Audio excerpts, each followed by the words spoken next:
I'm Stephanie Howe, co-host of Get Inspired and Innovate, a part of the Education Podcast Network, just like the show you're listening to now.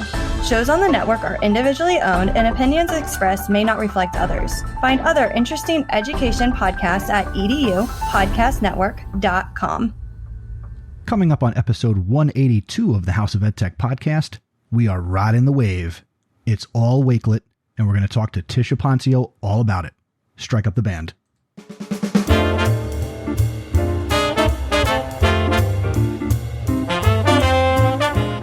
Welcome to the House of EdTech podcast.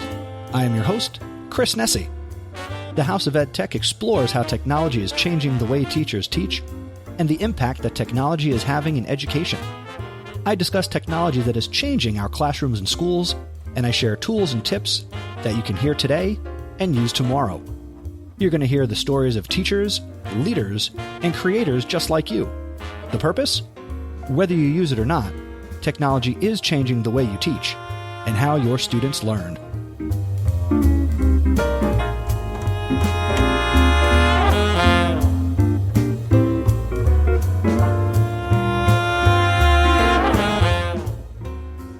Good morning, good afternoon, good evening.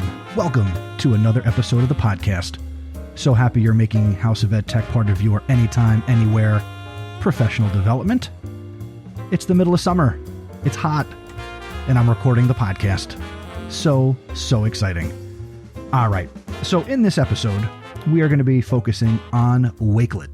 Wakelet for teaching, Wakelet for learning, and there was only one person I could think of to bring on to talk all about Wakelet, and that was my good friend, Tisha Poncio. Tisha is from Texas, and we're going to meet her in just a couple of minutes. But I just wanted to give you probably what is the final update on my foot and surgery, and that is I'm basically 100%. The wound is healed, the stitches are gone, and, scarring is what it is.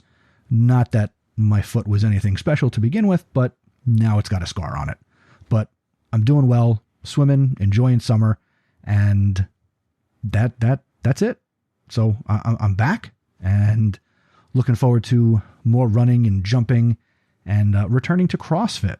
That's right, CrossFit, because I do that. So it'll be good to kick my own butt and pay for it. Hopefully you are enjoying your summer as well, and you are happy and healthy and ready to do a little learning.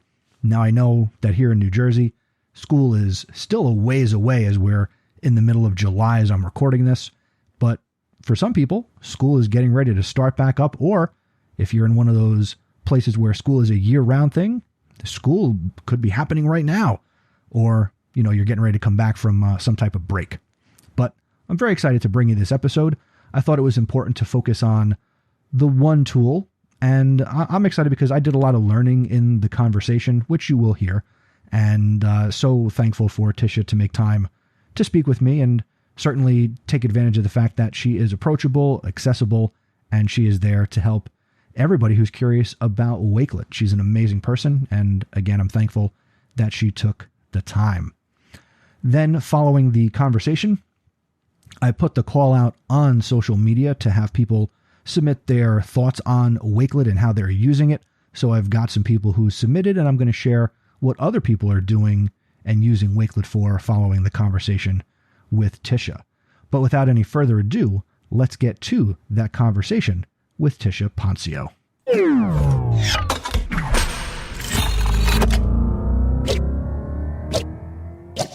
Joining me now on this episode of the House of EdTech podcast is Tisha Poncio. Tisha has a master's in learning technologies and instructional design, and she has served the education profession for the last 21 years. She has led students in the classroom teaching English, web design, graphic design, business computers, programming, and broadcast journalism, putting in kitchen sinks, taking out kitchen sinks. No, I'm just kidding. But she's been a digital learning specialist for the last 12 years. She is a Google certified trainer, and she was named a finalist in 2018 for the Instructional Technology Specialist of the Year in the great state of Texas. She's presented at numerous education technology conferences across this great nation, and her home is, of course, Texas. And she speaks about student leadership, student autonomy, digital citizenship for all ages, and meaningful technology integration, and she is currently serving as Wakelet's digital technology learning specialist. Tisha Poncio, what's up? Hey, how are you, Nessie? I'm doing good. Typically we just hear each other's voices from Clubhouse, and yeah, here we are. Here we are face to face. We can see each other. Unfortunately, the listeners cannot see us, but I'm sure they've seen us. Unfortunately, yes, people have seen my face. That's why I podcast, and I'm not really big on YouTube. Honestly, you should be. I'm sure everybody that's listening will agree that you should do all things with your voice. I'm even thinking a side gig for voice acting would be great. Funny you should say that. I came across a website today as we're recording this on a website called voices.com, where I now have an account and might get into doing some voiceover work. This is serious. Maybe even pimping out my my audio editing talents as well. So look for me on voices.com or just send an email to me. I'm going to be looking for you on Disney, so I'll be waiting for that day. I'll say, I knew him when. In a world. No. Tisha, we know each other from Clubhouse, and that's really where we first, met. Typically, all the great people I've met, the story starts with, I met this person on the internet, and you are no different. So we did the Clubhouse thing. Your voice is not unfamiliar to my audience because you contributed to my Clubhouse episode. Today, we are going to talk about Wakelet. So first, what do you do for Wakelet? So my focus as a digital learning specialist with Wakelet currently is coaching teachers, just like I did before in my high school, in my district, coaching teachers through meaningful integration, coaching them, maybe coaching their curriculum directors or their superintendents through data agreements. That's a new world for me, is really navigating that. That's a whole different universe. I help with webinars. Like today I was on a webinar, last minute webinar, really just showcasing student accounts. I do lots of behind the scenes work, probably more behind the scenes work than I did previously. And I work on a lot of different spreadsheets, which thankfully I love spreadsheets. But, we do lots of research, talking to our tech coaches and our teachers and our users and getting feedback from them and really just guiding people through the process of, a new Wakelet user all the way through all of the different programs that we have that really highlight student engagement and empower those teachers to create engaging classrooms. The engaging classroom is something that all teachers are always striving for. It is something that many teachers also struggled with during COVID pandemic, hybrid, virtual, here a kid, there a kid. We all know what the last, 18, 19 months have been like in education. But now as we start to really come out of that and school starts to return to normal, I know that as a high school social studies teacher, I still want to have high levels of engagement. And I still want to find positive ways to integrate technology and not abandon what I did before the pandemic and what I created during it. And I think Wakelet is a powerful tool. But for the teacher that's not, or maybe even me, I don't have as high a level of understanding about this as I do. What is Wakelet capable of for the entry level person? I've never heard of it. I'm hearing Chris and Tisha talk about this, and I decide to go to wakelet.com and sign up for an account. What's the ground floor for me as a teacher? Well, the ground floor for you as a teacher, I would say the very beginning part. So as a preschool Wakelet user, I always tell my teachers, I just used it in the beginning to curate resources, to curate links. So that would be like the ground floor. That would be like substitution in SAMR if you're implementing that integration model. And so essentially what I love about Wakelet, truthfully, I've used Pinterest. And in the beginning, I tell all of the newbies. So Chris, I'm telling this to you. In the beginning, when somebody presented Wakelet to me, I was very resistant. I was 21 years in education, probably about 18 or 19 when I heard of Wakelet. I didn't need another tool to research or figure out how to use. I get into those veteran teacher mindsets, right? And so I wanted to find everything wrong with it, and I was super resistant until one day I had an aha moment. And it was after I was just curating recipes for myself. And that's really how I started. So any tech tool that I see as an educator, as a technology specialist, I will approach it and think to myself, how am I going to apply this to my own life? Like, can I do that? Can I apply this tool to something I'm doing personally? And if the answer is yes, then I explore it. What happens in that process is as I'm using it, naturally, my education brain kicks in and I realize, oh, look what I can do now with my students. And so for me, really the aha moment was when I realized I could teach a classroom of students. So I had a classroom of students almost every period, and I was also coaching all the teachers in my building. So a lot of people have that multiple hat role like I do. Well, I was trying to solve the problem of how am I going to coach the teachers, but also engage my students and take grades, because I had to do grades for them as well. I couldn't just say, oh, you're learning, yay, like move on.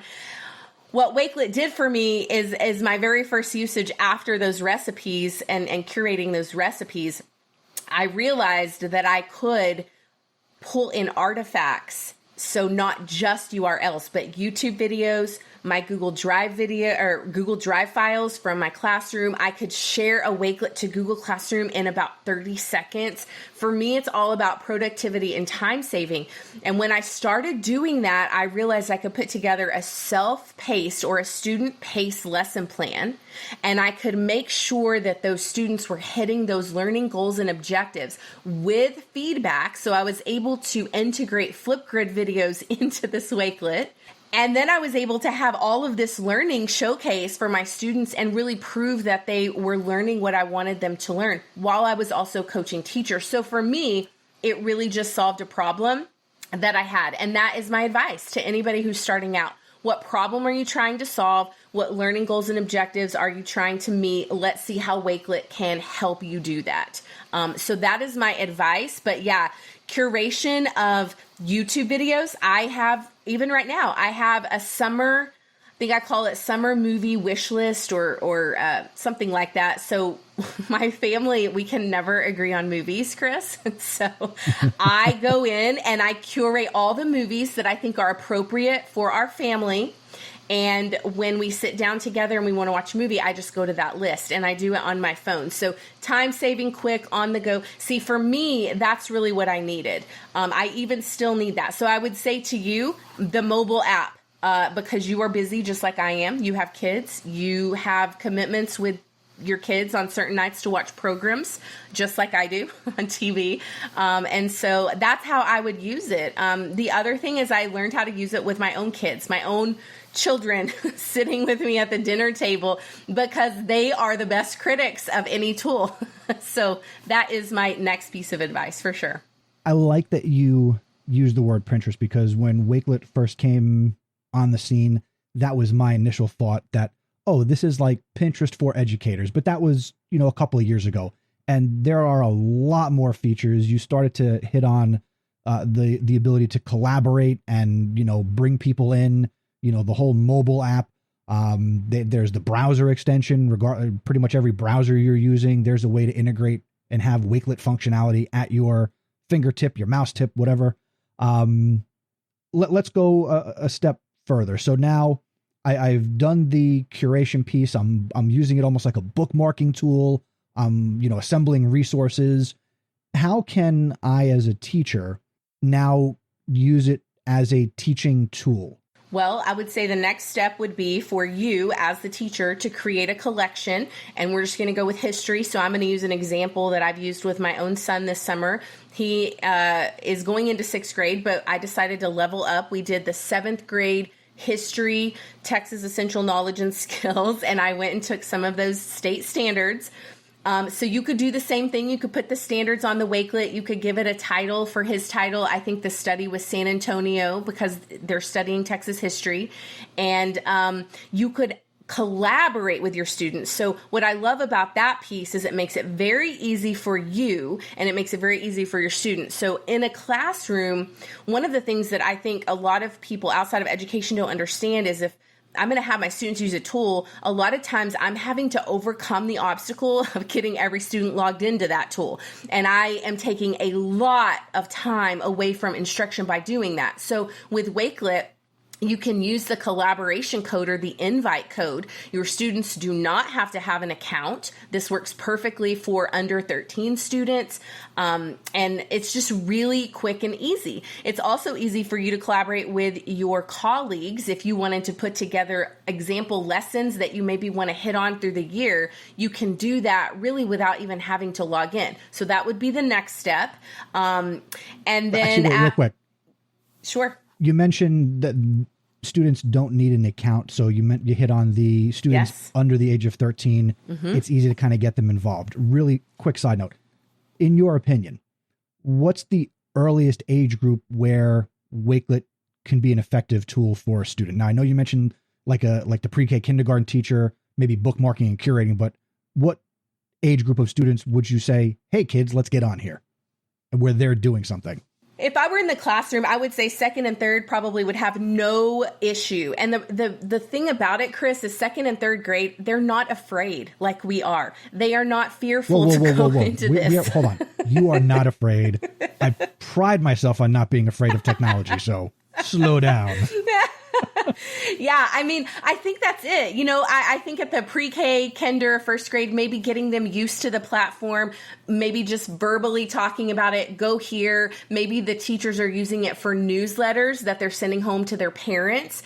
So at least it's part of the discussion. And then when they get into second and third grade, they understand what it is. And now we're applying it to learning. And then you can go even up higher to fifth grade. And now you're having fifth graders not only collaborate with you on those history collections, but now they're creating their own. And that's really the goal, is to move them from really completion work to creation work. And Wakelet makes that so easy. And of course, like you said, there is definitely a process. There is a step-by-step process. And that's a lot of what I do in my role, is to find out where those teachers are, find out where their school districts are, and really guide them. I'm like the Wakelet tour guide, if you will.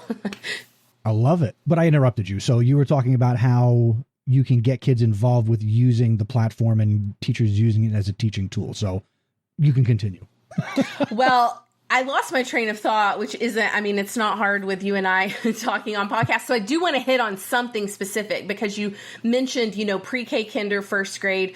One of the things that I know is very important to all educators, to all parents, to all curriculum directors and superintendents is Wakelet safe? And that's always the first question. And I hit on that very early on. It's GDPR, which is the UK version, COPA, FERPA, CSPC, New York Ed Law 2D compliant. And with the addition of this new student account feature, it is safe and moderated for those young learners. So if we had a teacher who had a kindergarten class like Brandy Reams, I see her doing this, and she wanted her students to be involved in a safe way, that would be possible for her now. You talked about using it with your own kids. I've got, you know, a gonna be fourth grader, a gonna be first grader, and they're looking at all sorts. I mean, they're on Minecraft, so I could like to see them using it, and they'll be my little guinea pigs here in the actual House of EdTech. So thank you. You're welcome. but bigger picture, more, and I want to be selfish here. So I teach high school history. And I've talked about this on the show before, that my classroom, the verbs are create, communicate, collaborate, and critical thinking. So the 4 C's, as we like to say. Yes. How can I get my high school kids not to roll their eyes and be like, what the is this? Like, it's another dumb tech tool that I will walk in and be very enthusiastic about. Well, how do I get kids to be excited about not seeing this as, well, this is like Pinterest or this is dumb? How do I get the high school kids to really jump on board? Well, as a former high school teacher of 21 years, Chris, and that environment is not new to me. Here's what I would say. I would say if you're using it and modeling it for them at the beginning of the year, for example, and again, they're seeing it and they're seeing you use it without you ever really presenting it, like officially going, this is Wakelet, this is what it does. If you just give it to them in that learning management system and say, go to this link, You're going to find these resources I've curated for you. Then it's a gradual process with them too. Now, what I love about it for your high school students is once they're using it in your classroom, when you notice that they've really taken to the tool and they realize that it can help them with their own research or putting together all the links to their college admission forms and all of their scholarships, right? They can organize that. I took the opportunity to show them how they could use Wakelet for portfolios. And I will tell you, I say this is part of my Wakelet testimony, but also just part of my testimony of really encouraging students to take ownership of their work when they leave me, when they leave high school. So I think that's really probably where you're at. My students will tell you that their Wakelet portfolios, after they had used it, like you said, curating resources, gathering research, using it for presentations. That would be the other thing I would say. Don't have them use Google Slides. Let them use a Wakelet and present from the Wakelet because it keeps them on track of what they're going to present and they don't lose it. But this particular student I had, he was with me from sophomore year to senior year. And so we started very slow. And then by the end of his senior year, he had this incredible Wakelet profile with all of his achievements, with all of his different work examples.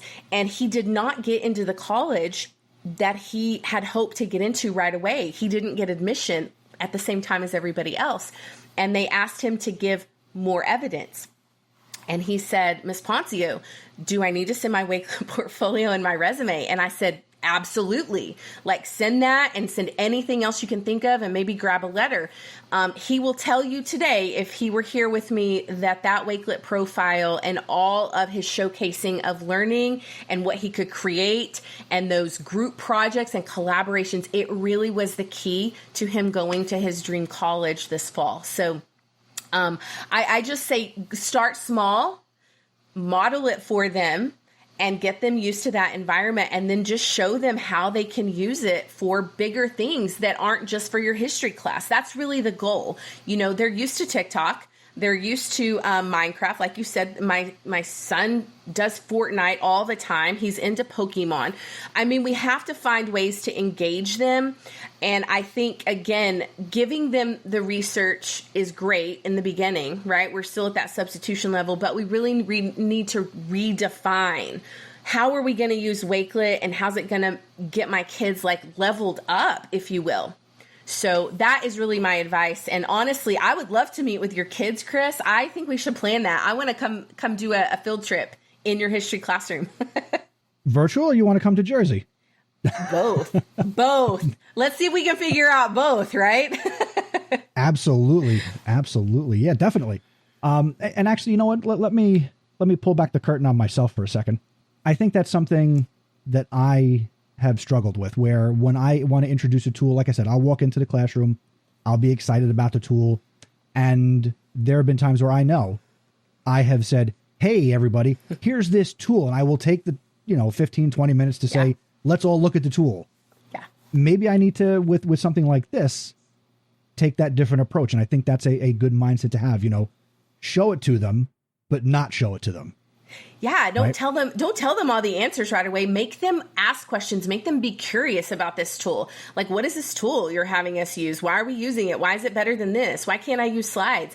I think eventually when you have those conversations with them, you're also teaching them how to look at any tech tool critically, and you're also giving them that skill as they move on into the world. Because the truth is, you and I are still having to make those decisions inside and outside of our jobs all the time. That's why I do the show. And so I can talk to people who are smarter than I am. Collaboration. See, we're doing it now. Honestly, we could collaborate about this on a Wakelet, but the other piece to that I would say is implementing those Flipgrid pieces. I would just go into that Wakelet and I would hyperlink the text. I would say, click on this Flipgrid video, and it would be hyperlinked. And I would say, tell me about the chapter you just read. Tell me what you were curious about. Like, I wanted them, and then I would give them a grade for responding to each other, because I think that's just it's a big skill to have, that collaboration piece. And for some reason, in my entire years of being in education, they are so comfortable in sitting in that chair at that desk, waiting for you to hand everything to them on a silver platter. With Wakelet, you really can just kind of gently force them into that student autonomy place. And that's where I want to go. I haven't brought a spoon to class in many years, so I barely spoon-fed my own children. You mentioned the idea of using it for portfolios, and I'd say for the last 2-3 years, and I did a whole episode about, using Google Sites for portfolios. And for everybody who has wondered, how'd that turn out, Chris? It's a mess to try and get kids to build Google Sites. And, we're talking about like high school kids. Yes. And it was something that I started. We were enthusiastic about it. And like you're saying, use technology in my class and get skills that they start to then wonder, all right, wait, I can do this in other classes. Yes. And like I say that, but I actually want them to do it. So if we could spend just a couple of minutes talking more about the power of Wakelet to build that portfolio. What are some of the things, or you'll probably just say everything, but I'll let you talk. What can I bring into Wakelet as a student in terms of my work, and what does a portfolio look like? Well, here's what I'm going to do so that you can make sure to include this in the show notes. I have a rubric for your listeners, and I would start with the rubric. What are your expectations for them? And on this rubric, it will give you some ideas. Do you just want it to be examples of their writing, for example, in an ELA class? Do you want it to be an art portfolio because you're an art teacher? Do you want it to be just videos, maybe linked Flipgrid videos of them practicing that second language that they're learning? You really have to decide what you want to have be that end product.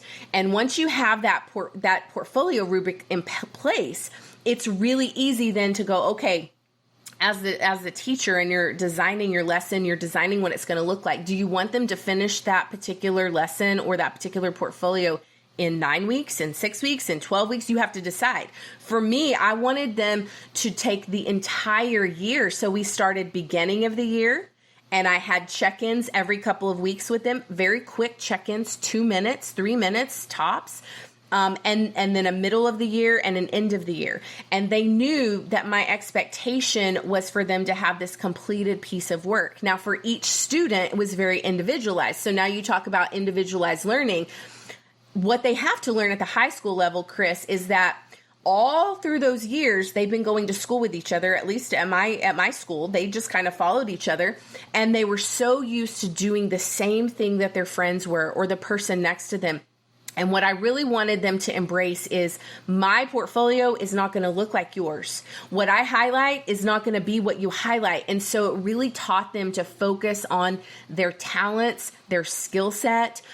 So one of my students put together a graphic design portfolio. That was one of her collections. She wanted to showcase her graphic design growth throughout the year. So that's what she had on there. She told underneath each picture, she did it just like you normally would, what software she used, what struggles she had, more additional details. I mean, that Wakelet gives you that option to kind of put a description below it.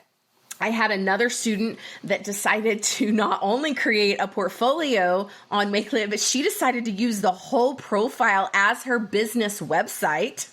So I didn't tell her to do that. See, that's the thing. I gave them the portfolio project and I said, here are my expectations, and maybe here are some choices that you can choose from to highlight. Writing, video editing, whatever you're into. So I didn't strictly make that choice for them. I wanted them to kind of take ownership of it. And then it really morphed into something more than I ever expected. Now, one of the links that you shared with me is your Wakelet profile. So that's wakelet.com/@Tisha Poncio.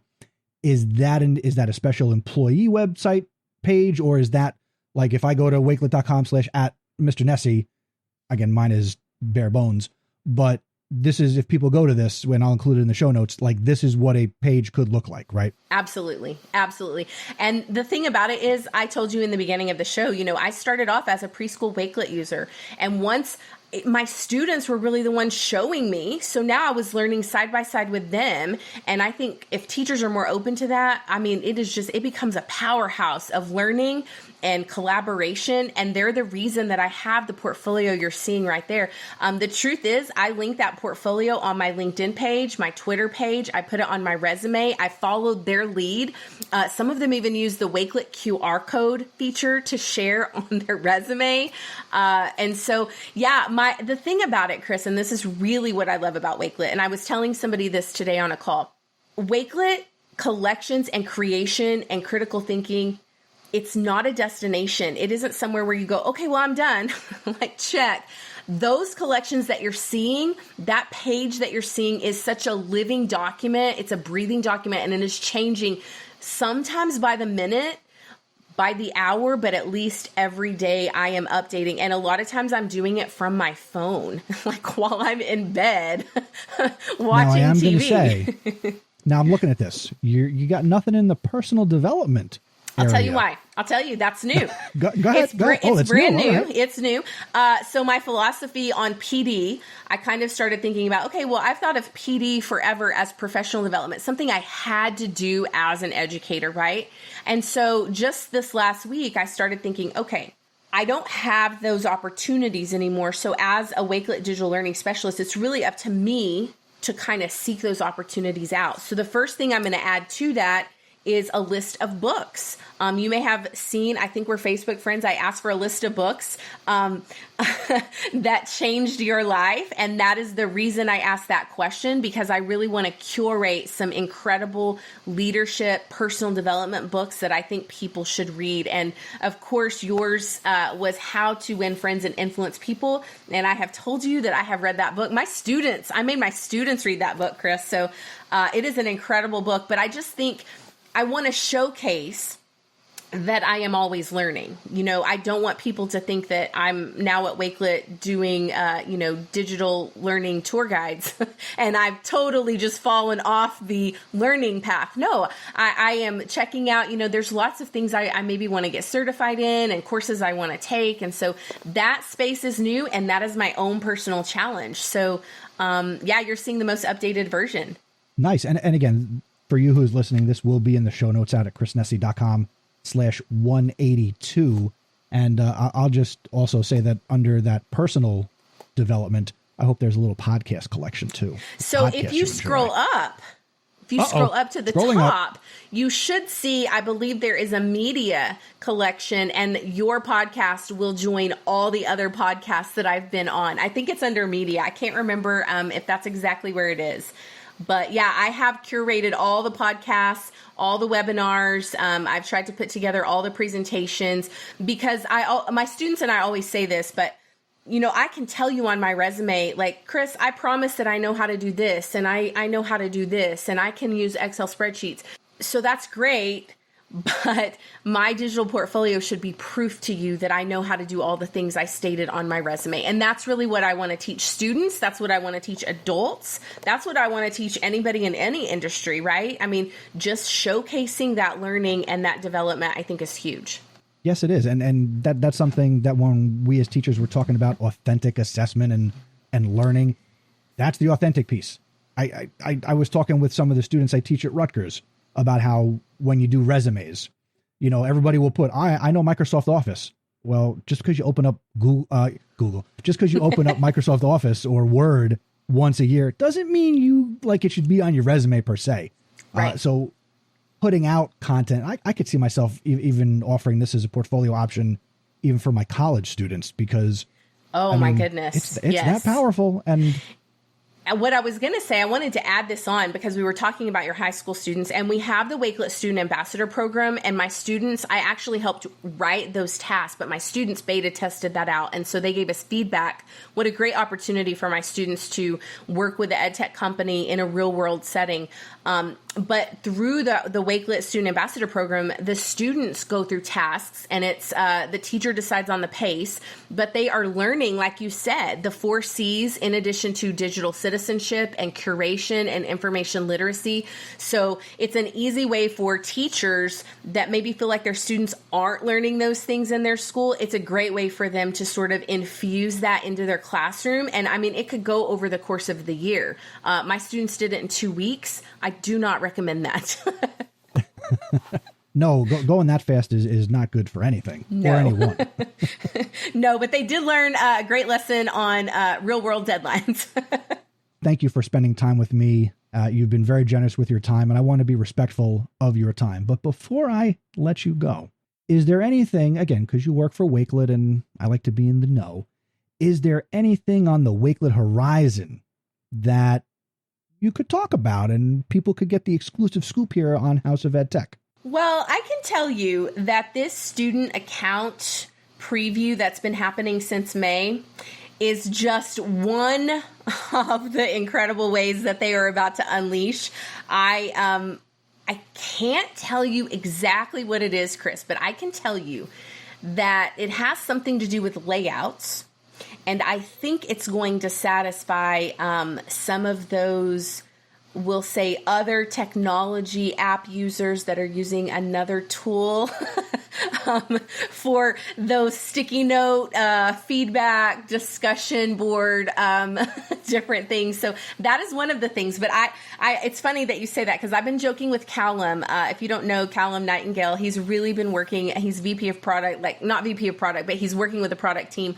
And he and I have some incredible brainstorming sessions, because I'm the educator saying, this is what we need. We want to pin this particular item because nobody follows directions. Like, we need that pin. And he's like, I don't understand. And I'm like, if you taught high school kids, middle school kids, you would completely understand. So he is really great at listening, and he has listened to a lot of educators, and he is working so hard with that team to put some things together in place. I don't even know. This is my dream. So this isn't even something we've talked about, but I'm going to tell you, I think Wakelet could become like a learning management system. Like, that's kind of how some teachers are using it now. They're only using Wakelet, so they're creating spaces for their students or their teachers, and everything is kind of happening in that space. And it's been really intriguing to watch it grow, truly like one of my own children. I mean, they were just barely walking when I came along, and now they're growing into, a 10-year-old, maybe a preteen. It's going to be incredible, though. So I really highly recommend that everybody follow Wakelet on YouTube, on Facebook, on LinkedIn, on Twitter.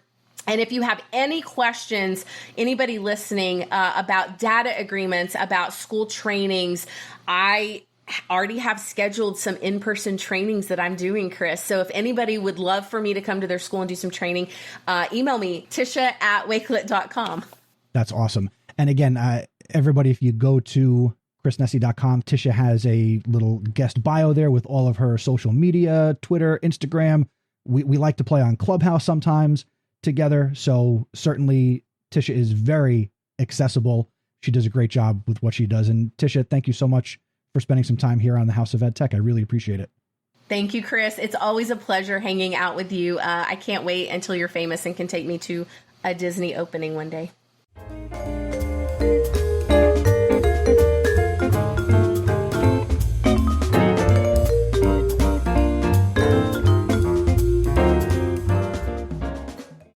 That was a really good conversation. Thank you again to Tisha for making the time and sharing her insight on Wakelet.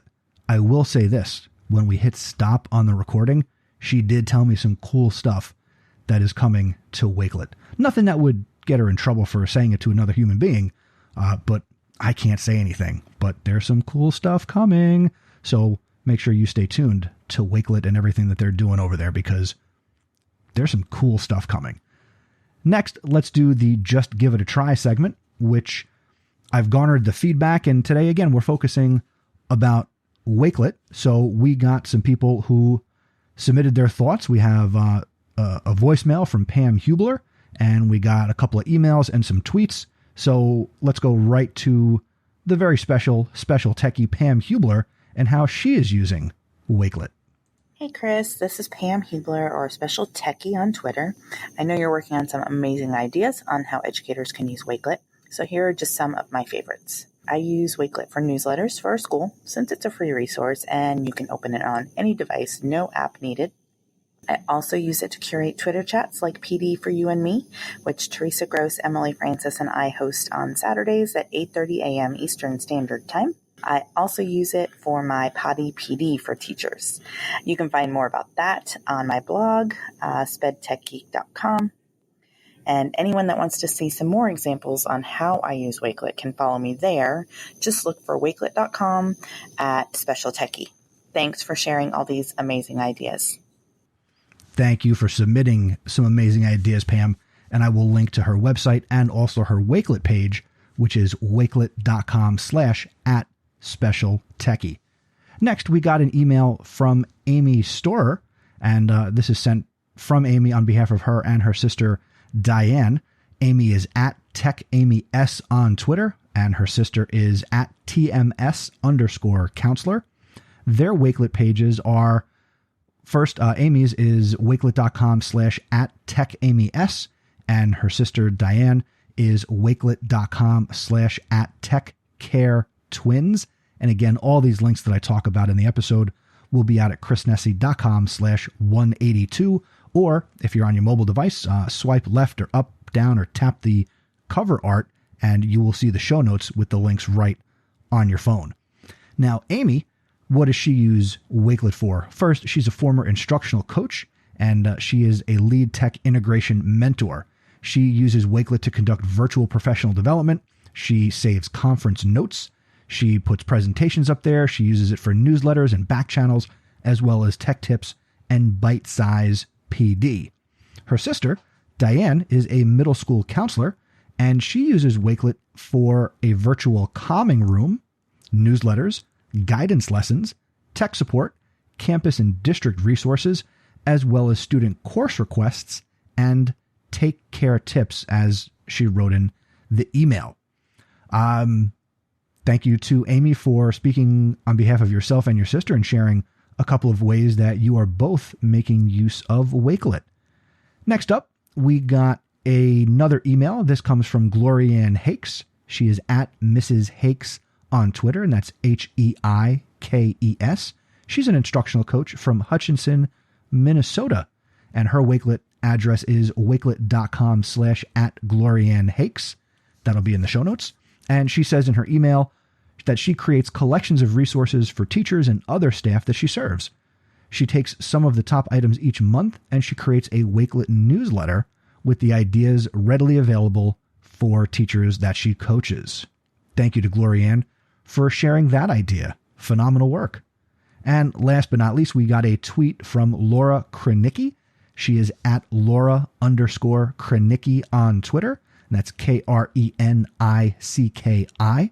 And she says in a couple of tweets that she just used Wakelet during an event last week, and she used it to curate and annotate materials and teaching resources from the guest presenters.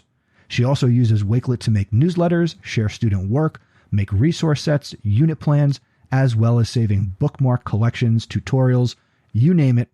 She uses Wakelet to do it. Awesome, awesome stuff. And thank you to Pam, Amy, and Dyann, and Glorianne, and Laura for submitting to Just Give It a Try. Now, normally, Just Give It a Try is the segment of the show where at any time on any topic, if there's something that you try in the world of education and technology, whether it works or doesn't work, and you want to share your story, you just have to go to chrisnessy.com/feedback, and you can send an email, or on any page on the website, there's a button on the right-hand side where you can send a voicemail.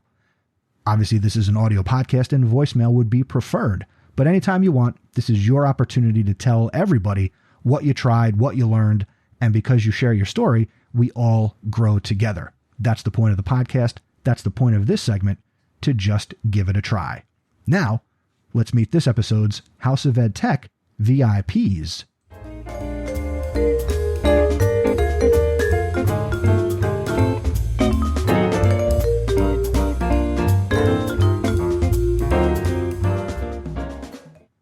That's right. We've got two House of Ed Tech VIPs for this episode. And I want to shout out the LemonadeLearning podcast, which you can find at LemonadeLearning.us. The hosts of the show are Brianna Hodges and Lainie Rowell. Brianna Hodges is committed to helping educators positively transform the story of school. Pulling from her experiences as a marketing and PR executive, English teacher, district and central office administrator, Bree shares how story serves as the foundation of learning, the cornerstone of culture, and the catalyst to transformation. Brianna is on Twitter at bhodgesedu. And her co-host, Lainie, is an educator, author, podcaster, and international speaker who specializes in working with other educators to find innovative and sustainable ways to transform teaching and learning. Her areas of expertise include online and blended learning, designing innovative learning experiences, professional learning, and community building. And Lainie is on Twitter at Lainie Rowell. The podcast, LemonadeLearning, is a refreshing look at learning, and the podcast shares stories and high-impact strategies for educators. Join them for a glass.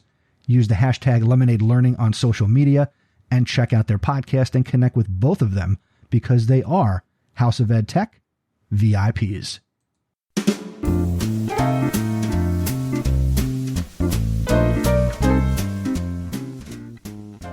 Thank you for checking out this episode of the House of EdTech podcast. This has been episode 182. Thank you again to Tisha, Amy, Dyann, Glorianne, and Laura, and also our VIPs, Brianna and Lainie.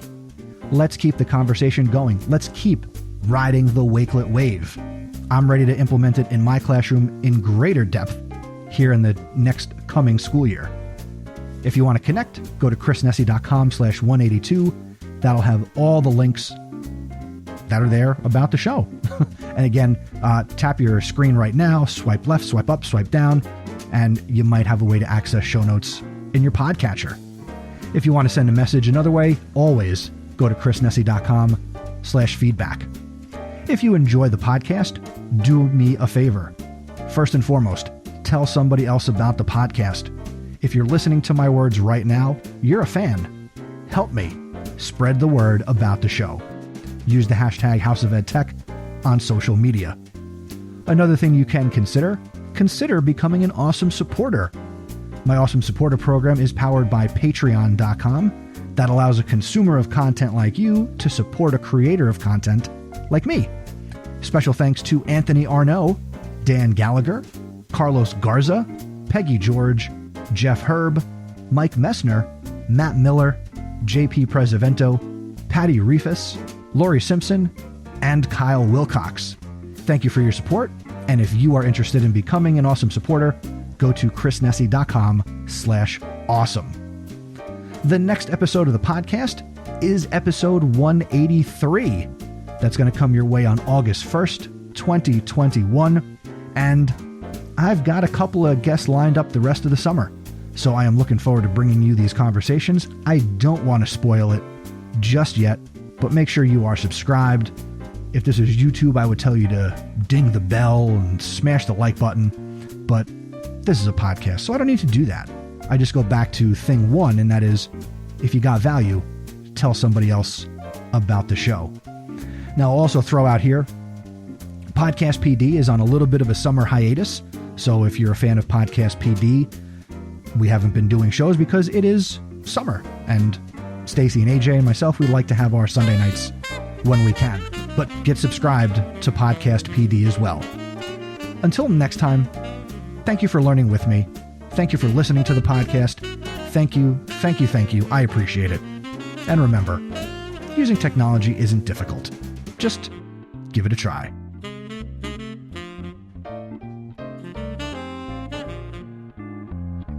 Thank you.